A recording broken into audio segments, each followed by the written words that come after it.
What is up, bros? Welcome back to Average Bros Media. For those of you that are new and have just subscribed to the channel, I'm Lewis, the other half of Average Bros Media, and today I'm going to be doing something I've been putting off for a while and really have been wanting to do, and that is 5 things I hate about my WRX. And now I know you're probably thinking, Lewis, this is played out. Everyone's already done this already, but I want to go ahead and get my opinion out there so people can hear it, and if there's anything that I dislike about the car that they're going to dislike, they can hear my opinion on it. So let's go ahead and jump into it.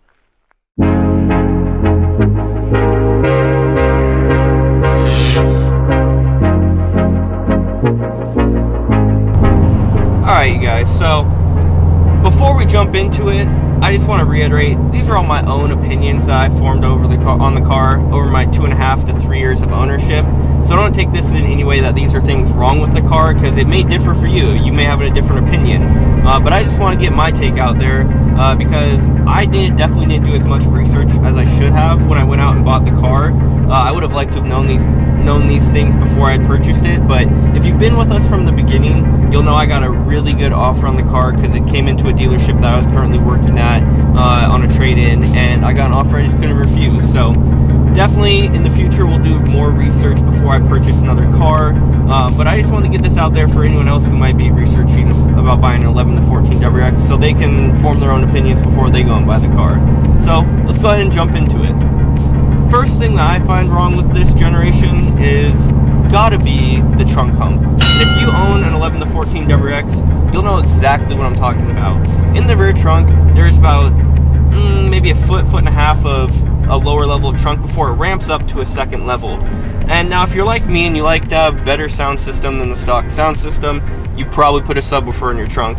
Now after doing that, that takes up about a good quarter of my trunk and definitely kills the space behind it because the sub can't go up on the second level. So that pretty much just negates any space in back there for any type of storage or moving stuff. And I've had to remove the sub if I've been trying to transport things. So definitely just a pain in the ass to deal with. Definitely really bothers me. I don't know, could bother you too. Second, 5x100 fitment. It just seems silly to me that they were producing the 5x114 bolt pattern on the STIs, but not the WRX. I mean, you're trying to make a performance car in both of them. Obviously, the STI is definitely a step up, but it's one of those things that seems so simple as to why wouldn't you produce it on the WRX? Especially if you're like me now and you're in the big brake realm, you're gonna have a lot of trouble trying to find 5x100 wheels in the exact dimensions you want that are going to clear your big brakes. I've definitely struggled with that now that we've got the Brembos on. It happened with the summer. I had the NK TS10s on. Went to go put them on with the 5mm spacer. Thought they were going to clear. It didn't clear. So now I'm trying to remain in budget but still get a nice wheel that I want, and it's definitely been a struggle finding something that's in that 5x100 bolt pattern. Definitely just a little bit annoying. The next thing is 5-speed transmission. Now, like again, it was produced in the STI as well. It's kind of silly that, why wouldn't you just put it in the WRX as well? I'm not quite sure, I couldn't tell you all the performance benefits of it. I just know from driving my brother's Spec B before he sold it, I liked having a 6-speed transmission. It was just a little bit nicer when you're on the freeway. I do a fair amount of freeway driving, so definitely just bothers me that there's only a 5-speed in here. I know the 5-speed is a little bit more fragile. You can't go as hard on it as you could as on the 6-speed, but what are you gonna do? Now, one of the next things that really bothers me, and this is specific to the base model WRX, I don't have a sunroof. And I guess, you know, to some people that might not be that big of a deal, but here in the Pacific Northwest, when you only have 4 to 5 months of summer, I tend to try to enjoy them as much as I can, and not having a sunroof definitely kills the vibe for me. In my first car, which was my mom's Legacy, it had a full moonroof, so I was spoiled there. And now going from that to no sunroof, definitely a buzzkill. Alright, so last but not least, the next thing that bugs me about this WRX has got to be the stock 17-inch wheels, and specifically their dimensions. They're a 17x8 wheel with a 53mm offset.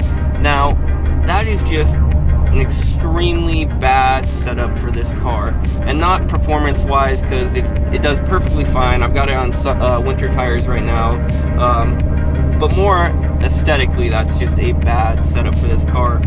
They built it with really wide fenders, and that's why I went very aggressive on my summer setup, because I knew I could run that. And so going from a 265, 35, 18 tire in the summer to now, I believe I'm on a 225, 35, 17, is just not as fun anymore.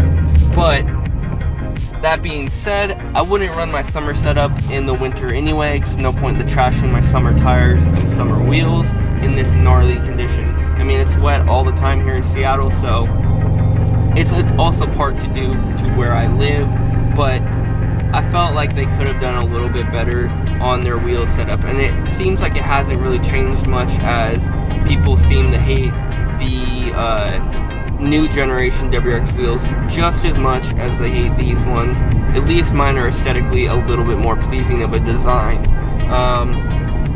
So, like I said, that's just a personal thing. A lot of people run the stock wheels all the time and get better tires for them. I just personally, I don't like looking at how they look from the side, because the fitment on them, they get sucked into the fender wells, and it doesn't look that great to me, in my opinion. So take it for what it is. Performance wise, you're definitely not going to get as much grip as a summer tire, but that's just the way it goes.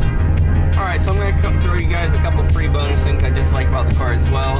I'm not going to go into depth on them because they're kind of self-explanatory, but first one, got to be the stock sound system. If you're like me and like music as much as I do, you're definitely going to want to replace that. Just a very crappy sound system. Next thing, the Subaru rattles. As I was, listening to my brother talk about owning a Subaru, I thought this Subaru rattle was just something in guys' heads who, just thinking they're hearing things from their cars, just getting worried, but I can tell you it's very real. I've got rattles on the A-pillar, the trunk, the rearview mirror, and after 2.5 years of ownership, they just keep coming. So if you're like me and have a little bit of OCD, take warning now, the rattles are coming for you. Alright guys, that's going to about wrap it up for me here on this video. I hope you guys got some, informative information from this video. And once again, these are all my own opinions, so make sure you go check out the car yourself if you're looking at one, and form your own opinions about it.